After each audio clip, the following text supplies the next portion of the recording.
안녕하세요. 합동군사대학교 명예교수 김경호 변호사입니다. 오늘은 지난주 대전지방법원에서 보훈 대상자 소송 이야기를 하려고 하는데요. 이 사건은 본 변호인이 1호로 보훈 대상자 판결을 받았던 그 사건인데 다시 소송을 하게 되는 황당한 경험을 하게 되었습니다. 사건 내용은 이렇습니다. 예비역 L 소령이 2007년 대만에서 군 위탁 교육을 받을 당시에 숙소로 복귀하는 길에 횡단보도에서 오토바이 교통사고를 당했고 그래서 우측 무릎을 부상을 입어 수술을 했습니다. 그 이후에 본국에 복귀해서 2012년 체력단련 일환으로 했던 테니스에서 역시 우측 무릎을 부상을 입어서 수술을 했고요.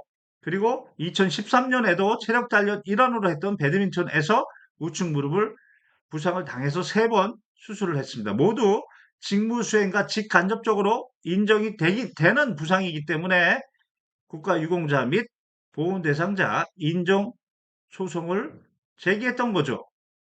2019년에 대전지방법원은 보훈대상자로 인정해 주었습니다. 당시 소송 비용을 아껴주기 위해서 조정에 회부했고요.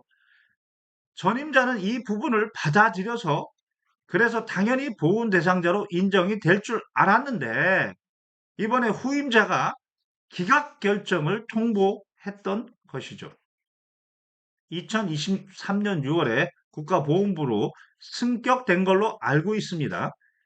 1961년이죠. 군사원호청에서 시작해서 1985년 국가보훈처로 명칭을 바꾸고 이번에 승격된 건데요. 윤석열 정부는 인류 보훈을 핵심 가치로 해서 국가 품격을 높이겠다. 이렇게 지금 이야기하고 있는데요. 이런 구호는 문재인 정부에서도 아름다웠습니다. 그런데 본 변호인이 보기에는 실무자들에게는 이런 메시지가 전달이 안 되는 것 같습니다. 너무나 황당해서 당시 소송 중에 옆에 있던 보훈부죠, 지금은 그 실무자에게 물었습니다.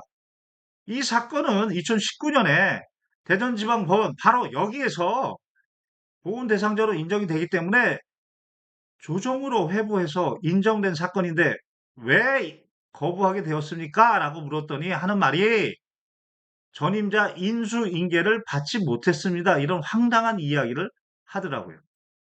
이번 재판부도 마찬가지로 보훈 대상자로 인정이 되기 때문에 다시 조정에 회부합니다. 이번에는 꼭 인정해 주세요 라고 했고 후임자는 네 라고 대답하고 싱겁게 재판이 끝났습니다. 인류보훈, 대한민국 품격을 높이겠다. 구호로 되는 게 아닙니다.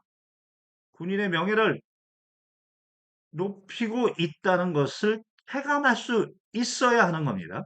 사회생활의 기본은 거짓말하지 말기입니다. 대한민국은 사기공화국이라고 합니다. 전직 판사는 그의 경험을 담아서 빨대사회라는 책도 발간하기도 했는데요.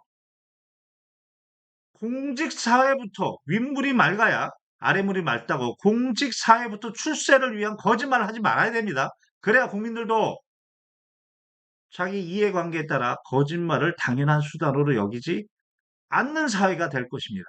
이상 합동부사대학교 명예교수 김경호 변호사였습니다.